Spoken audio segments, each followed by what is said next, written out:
En Afrique, comme en Amérique, il y avait de grands royaumes magnifiques avec des rois, des constructions, des villes, des civilisations très avancées avec des rois, des reines et des princesses qui administraient l'ensemble de l'Afrique et construisaient des palais, construisaient des monuments extraordinaires.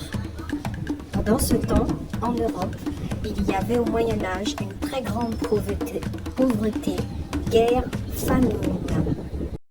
Pendant des siècles, en Europe, les Arabes ont pratiqué l'esclavage des Blancs.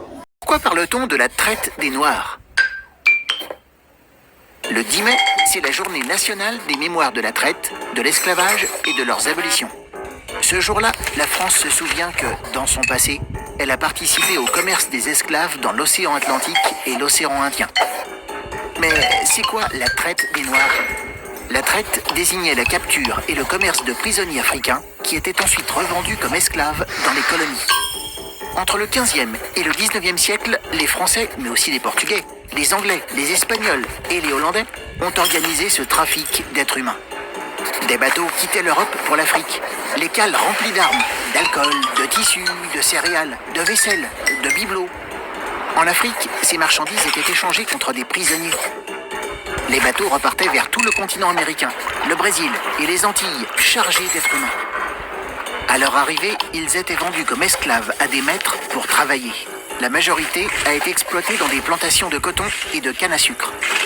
Les navires rentraient en Europe, chargés de coton, de sucre, de tabac, de cacao et de café, qui étaient ensuite revendus. La forme de triangle du parcours sur les océans a donné le nom de commerce triangulaire.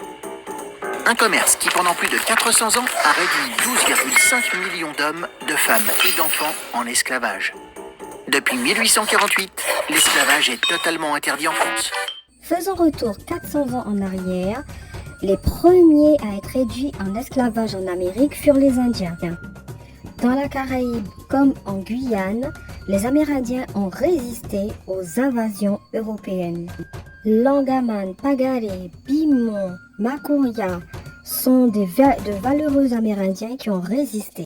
À cause des mauvais traitements, des maladies et des guerres, le nombre d'Amérindiens a dramatiquement diminué.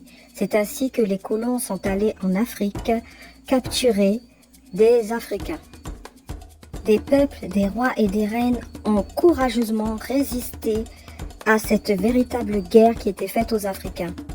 Faute d'armement puissant et d'unité, des millions d'Africains ont été capturés et vendus. Nos ancêtres ont résisté sous toutes les formes possibles. Ils se sont révoltés, brûlé des habitations. Ils sont aussi partis en marronnage. Les résistants se sont courageusement battus, y compris avec les derniers Amérindiens qui étaient encore esclaves. En Guyane, de nombreux marrons ont résisté héroïquement à l'esclavage.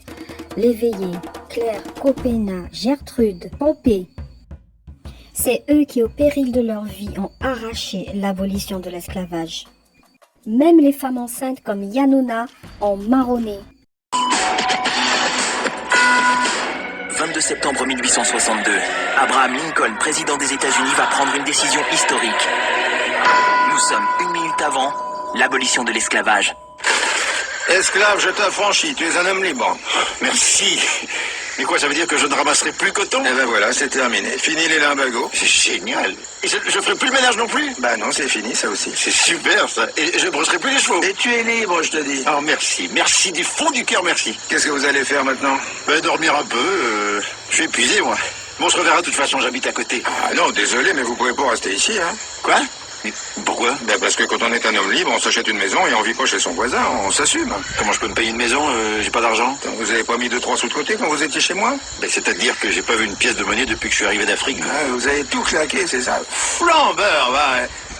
Bon, je vais pas vous laisser tomber. Qu'est-ce que vous savez faire, hein? Vous savez ramasser le coton? Oui. Et le ménage et les chevaux, c'est dans vos cordes? Aussi, oui. Ah ben écoutez, c'est incroyable, j'ai une place qui vient de se libérer. Si vous voulez, elle est à vous. Merci. Ah non, bah ça me fait plaisir. Et alors comment on fait pour le salaire? $1 par mois, ça vous va? Mais c'est de l'esclavage. Impossible, il vient d'être aboli.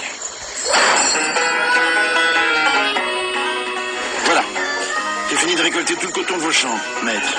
Maître? Ah non, plus de sang entre Les nous. ancêtres se sont battus pour notre liberté, mais il reste encore beaucoup à faire. Ils nous ont légué en héritage des champs, des savoir-faire, des connaissances de la forêt, de la nature, des capacités à transformer des produits agricoles, savoir construire des maisons, etc. Des sciences et des savoirs dont nous devons être fiers.